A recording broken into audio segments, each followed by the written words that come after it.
Hi అందరికీ. ప్రతిసారి మసాలా ఫుడ్డే కాకుండా అప్పుడప్పుడు ఇలా ముద్దపప్పు, ఎగ్ ఆమ్లెట్ ఇంకా వేడి వేడి అన్నంలో నెయ్యి వేసుకొని తింటే ఎంత అద్భుతంగా ఉంటుంది కదా! మన హెల్త్‌కి ఎలాంటి డిస్టర్బెన్స్ ఉండదు. తిన్న సాటిస్ఫాక్షన్ కూడా హై లెవెల్‌లో ఉంటుంది. అయితే ఈ ముద్దపప్పు రెసిపీ ఎలా చేయాలో చూసేద్దాం. ముందుగా అయితే ఒక చిన్న కుక్కర్‌లోకి కందిపప్పుని 2, 3 టైమ్స్ వాష్ చేసుకొని, ఆ తర్వాత దాంట్లోకి ఒక చిన్న సైజ్ టమాటో, కొద్దిగా ఉప్పు, కారం, పసుపు వేసుకొని 5-6 విజిల్స్ వరకు మనం పెట్టుకోవాలి.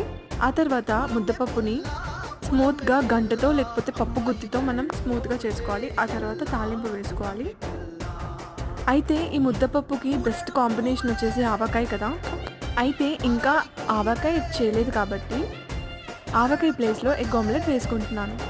సింపుల్‌గా ఎలాంటి మసాలాలు లేకుండా మనం ఇలా ఎగ్ ఆమ్లెట్ చేసుకొని వేడి వేడి అన్నంలోకి కొద్దిగా నెయ్యి ఏసుకొని ముద్దపప్పు, ఆమ్లెట్ అలా నంచుకొని తింటే సూపర్‌గా ఉంటుంది కదా!